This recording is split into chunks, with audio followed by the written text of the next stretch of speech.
Hello, this is Vikas Pathak and you are watching analyse for you. आज हम बात करेंगे लास्की की अधिकार परिकल्पना के बारे में।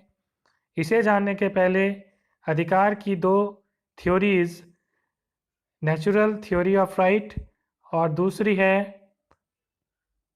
Legal theory of right. सबसे पहला सवाल, क्या है अधिकारों का प्राकृतिक या नैसर्गिक सिद्धांत? देखिए, इस सिद्धांत के अनुसार मानव अधिकार प्राकृतिक और जन्मसिद्ध है, अतः इस पर किसी प्रकार का राज्य द्वारा प्रतिबंध नहीं लगाना चाहिए। देखिए, कुछ सिद्धांतकार का ऐसा मानना है कि अधिकार जो है वह प्रकृति प्रदत्त है।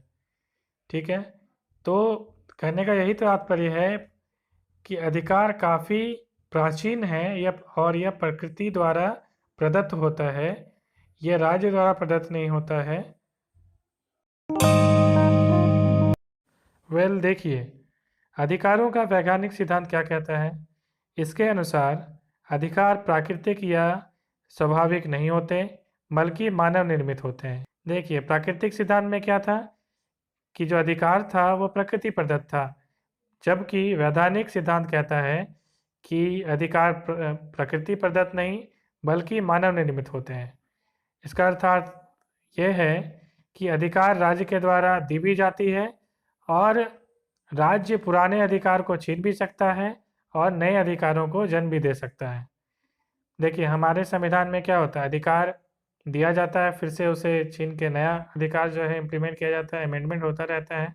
जैसे प्रॉपर्टी का अधिकार जो था वो मौलिक अधिकार में था, जबकि इसे 44वें संविधान संशोधन में 1978 को क्या किया गया, तो एक लीगल राइट के तौर पर रहने दिया गया। ठीक है, तो वैधानिक अधिकार है उसके उदाहरण देख लीजिए। जीवन का अधिकार, स्वतंत्रता का अधिकार, संपत्ति का अधिकार, समानता का अधिकार और भी कई अधिकार हैं।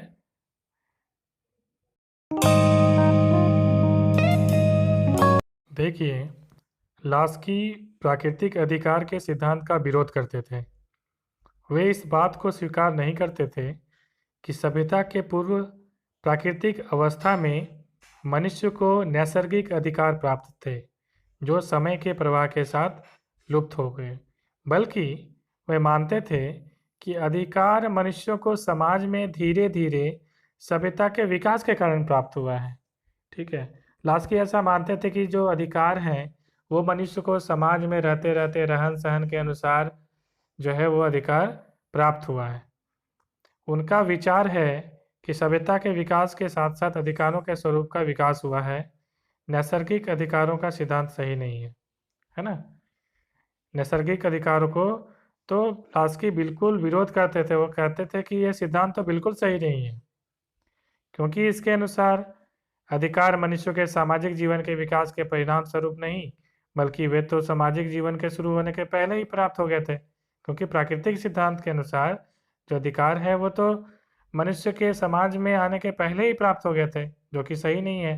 क्योंकि लास्की ऐसा मानते थे कि अधिकार मनुष्य को समाज में धीरे धीरे सभ्यता के विकास के कारण प्राप्त हुआ है। जहाँ तक अधिकारों के वैधानिक सिद्धांत पर लास्की के विचार का प्रश्न है, वह उसे केवल विधान शास्त्रीय दृष्टिकोण से ठीक मानता है।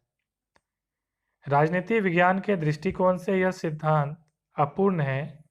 उनका कथन है कि यह एक आकर्षक सिद्धांत है, क्योंकि न्यायालय राज्य की इच्छा को निर्धारित करते हुए अपना निर्णय देते हैं। देखिए, वैधानिक सिद्धांत में जो है राज्य की गरिमा का ख्याल रखा जाता है ना, और राज्य जो कहता है उसी के अनुसार किसी व्यक्ति को सजा या अधिकार दिए जाते हैं।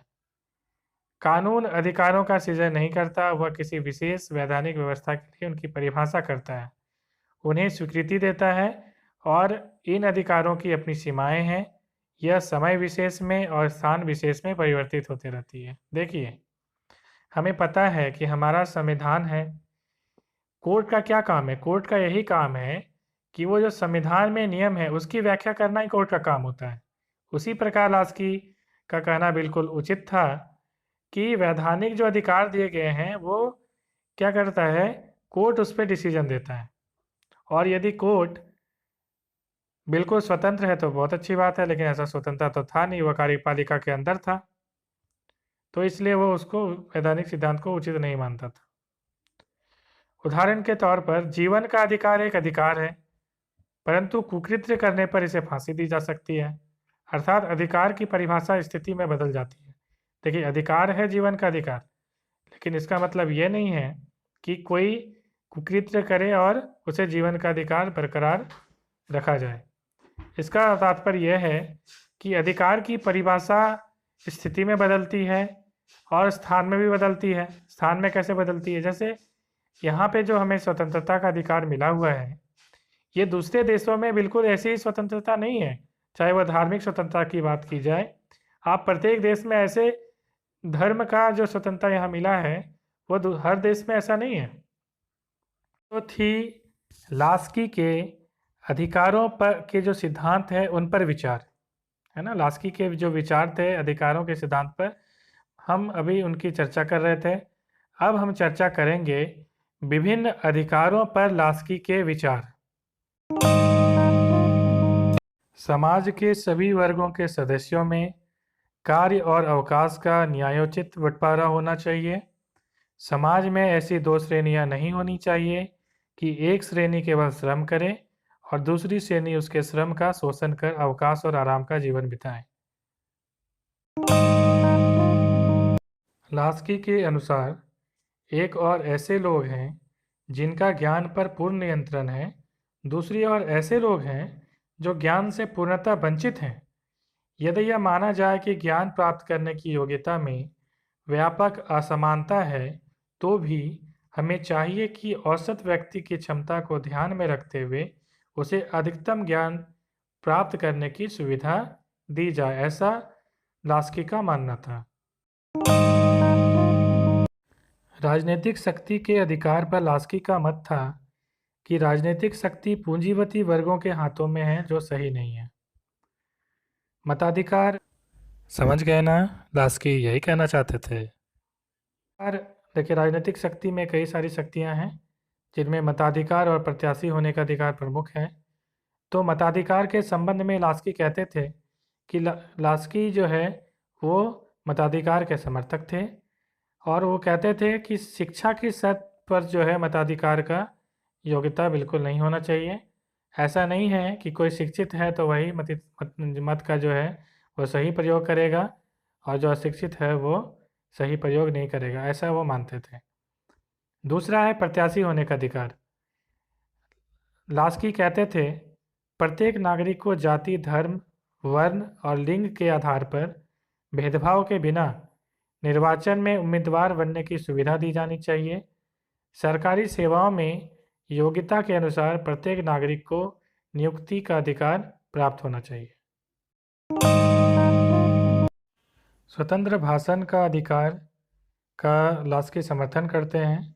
इस अधिकार के समर्थन में लास्की ने जॉन स्टुअर्ट मिल से प्रेरणा ग्रहण की है और उनका समर्थन किया है। वह विचारों के दमन को अनैतिक मानते थे। धर्म, नैतिकता, विज्ञान, कला, साहित्य, राजनीति इत्यादि को किसी भी क्षेत्र में विचारों के प्रकाशन पर कोई प्रतिबंध नहीं होना चाहिए और न किसी को उसके विचारों के कारण दंड देना चाहिए। लास्की का कहना था कि जो भाषण का अधिकार है स्वतंत्र होना चाहिए और आपातकाल के समय भी जो है स्वतंत्र भाषण का अधिकार सबको मिलना चाहिए। और वे कहते थे कि जो स्वतंत्र भाषण का अधिकार है इस पर निर्णय न्यायालय ही दे सकता है, इसके अधिकार की सुरक्षा न्यायालय ही कर सकता है। इसलिए न्यायालय को कार्यपालिका से बिल्कुल मुक्त जो है वो रखना चाहिए, ऐसा लास्की कहते थे। लास्की संदेह मात्र पर किसी नागरिक की नज़रबंदी को भी जो है वो स्वतंत्र भाषण के अधिकार का उल्लंघन समझते थे। कृपया